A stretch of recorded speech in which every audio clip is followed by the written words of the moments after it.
ಸಾಹಸ ಸಿಂಹ ವಿಷ್ಣುವರ್ಧನ್ ನಾಯಕರಾಗಿ ಅಭಿನಯಿಸಿದ ಚಿತ್ರ 1988ರಲ್ಲಿ ಬಿಡುಗಡೆಯಾಗುತ್ತೆ ಸಿನಿಮಾ.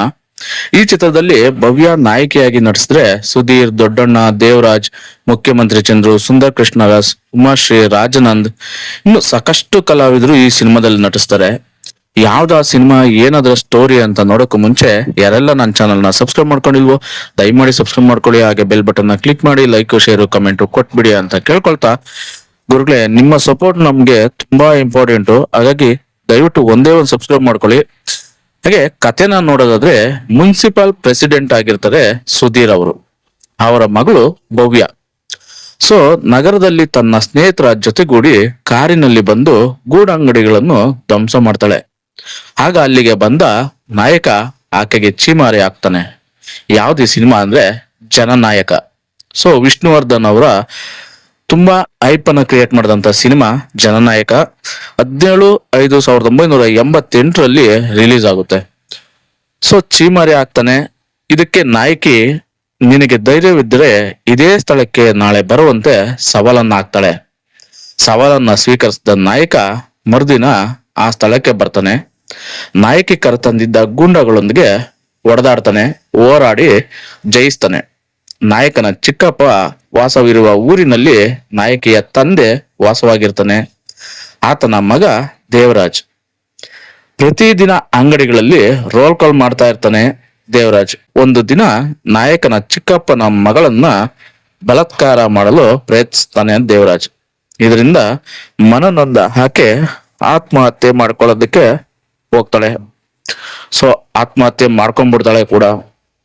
ಮುನ್ಸಿಪಲ್ ಪ್ರೆಸಿಡೆಂಟ್ ನಡೆಸುತ್ತಿದ್ದ ಸೊಸೈಟಿಯಲ್ಲಿ ಆಹಾರ ಧಾನ್ಯಗಳನ್ನ ಬಡವರಿಗೆ ಸರಿಯಾಗಿ ಸರಬರಾಜು ಮಾಡದೆ ಕಾಳಸಂತೆಯಲ್ಲಿ ಮಾರಾಟ ಮಾಡಿ ಅನೇಕ ಅವ್ಯವಹಾರಗಳನ್ನ ಮಾಡ್ತಾ ಇರ್ತಾನೆ.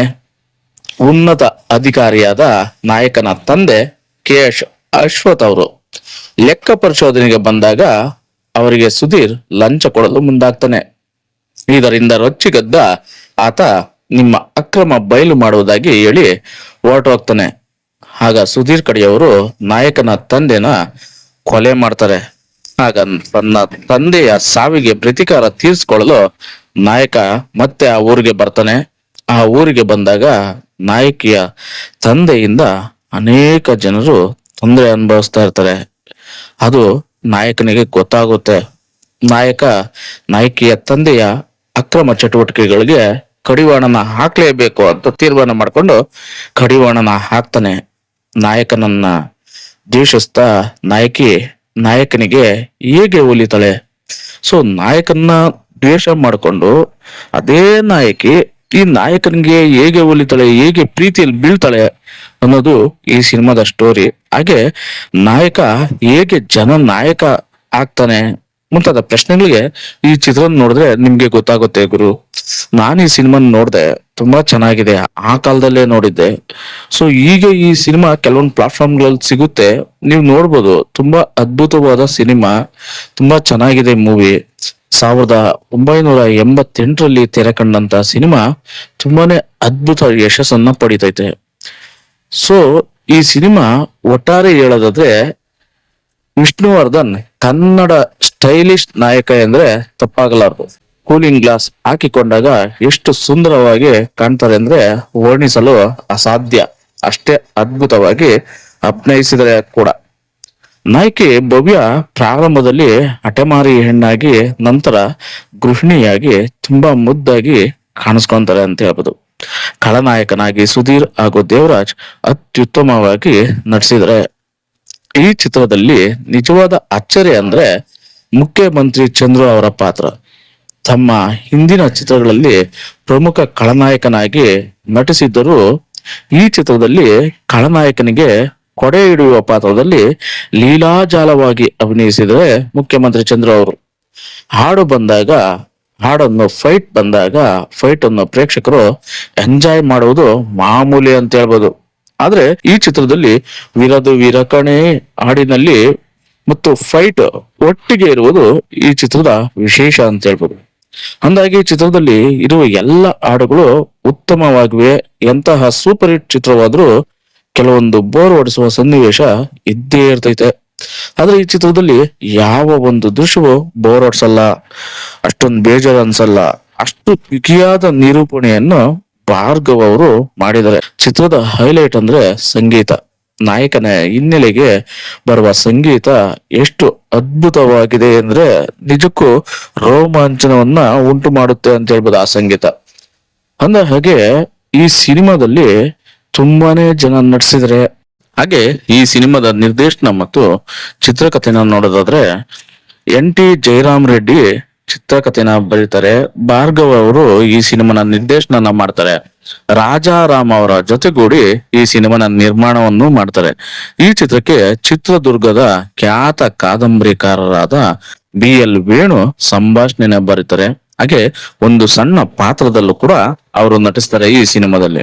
ಸಂಗೀತನ ರಾಜನ್ ನಾಗೇಂದ್ರ ಅವರು ಸಂಗೀತನ ನೀಡಿದ್ರೆ ಈ ಸಿನಿಮಾ ತುಂಬಾನೇ ಅದ್ಭುತವಾಗಿ ಮೂಡಿ ಬಂದಿದೆ ಅಂತ ಹೇಳ್ಬೋದು.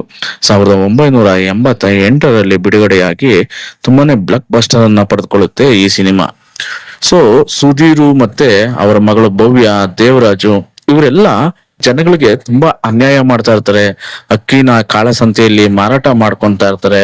ಹಾಗೆ ಜನಗಳು ತುಂಬಾನೇ ತೊಂದರೆ ಕೊಡ್ತಾ ಇರ್ತಾರೆ. ಬೀದಿ ಬದಿ ವ್ಯಾಪಾರಿಗಳ ಹತ್ರ ರೋಲ್ ಕಾಲ್ನ ಮಾಡ್ತಾ ಇರ್ತಾರೆ. ಜನಗಳ ಹತ್ರ ಗೂಂಡಾಗಿರಿ ಮಾಡ್ತಾ ಇರ್ತಾರೆ.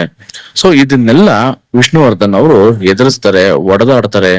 ಅದನ್ನ ಎದುರಿಸಿ ಹೋರಾಟನ ಮಾಡ್ತಾರೆ. ಹಾಗೆ ಬಡವರಿಗೆ ಸಿಗ್ಬೇಕಾಗಿದ್ದ ಅಕ್ಕಿ ಕಾಳಸಂತೆಯಲ್ಲಿ ಮಾರಾಟ ಆಗ್ತಾ ಇದ್ರೆ ಸೊ ಅದರ ವಿರುದ್ಧವಾಗಿ ತಿರುಗಿ ಬೀಳ್ತಾರೆ. ಸೊ ಯಾರು ತಿರುಗಿ ಬೀಳ್ತಾರೆ ಅಂದ್ರೆ ವಿಷ್ಣುವರ್ಧನ್ ಅವರ ತಂದೆ ತಿರುಗಿ ಬೀಳ್ತಾರೆ. ಸೊ ಅವ್ರನ್ನ ಕೊಲೆ ಮಾಡ್ಲಾಗ್ತದೆ. ಅದಾದ್ಮೇಲೆ ಆ ಕೊಲೆಗೆ ಸೇಡು ತೀರ್ಸ್ಕೊಬೇಕು ಅಂತ ಸುಧೀರ್ ಅವರ ವಿರುದ್ಧವಾಗಿ ವಿಷ್ಣುವರ್ಧನ್ ಅವರು ಆ ಊರಿಗೆ ಬರ್ತಾರೆ. ಬಂದು ಅವ್ರ ವಿರುದ್ಧ ಸೇಡನ್ನ ತೀರ್ಸ್ಕೊಳೋದಕ್ಕೆ ತಿರುಗಿ ಬೀಳ್ತಾರೆ.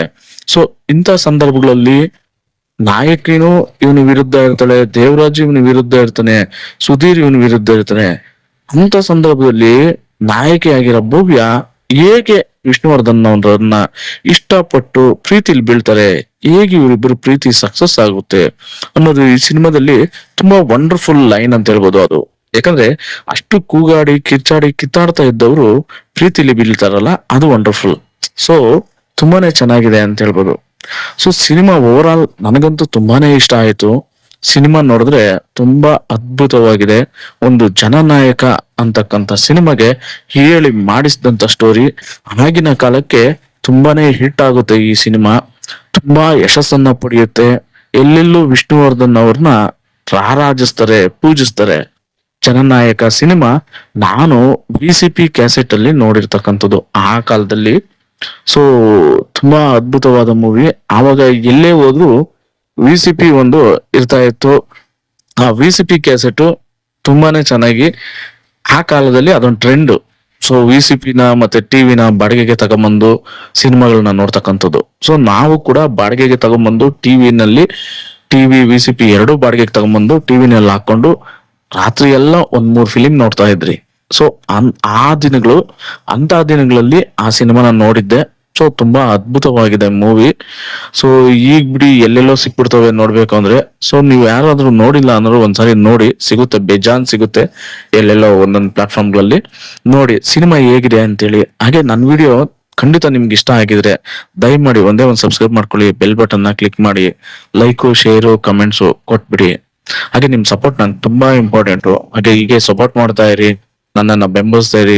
ನಿಮ್ಗೋಸ್ಕರ ಒಳ್ಳೊಳ್ಳೆ ವಿಡಿಯೋಗಳು ತರ್ತಾ ಇರ್ತೀನಿ ಅಂತ ಹೇಳ್ತಾ ಸಿಗೋಣ ಗುರು ಮುಂದಿನ ವಿಡಿಯೋದಲ್ಲಿ. ಧನ್ಯವಾದಗಳು, ಶುಭ ದಿನ.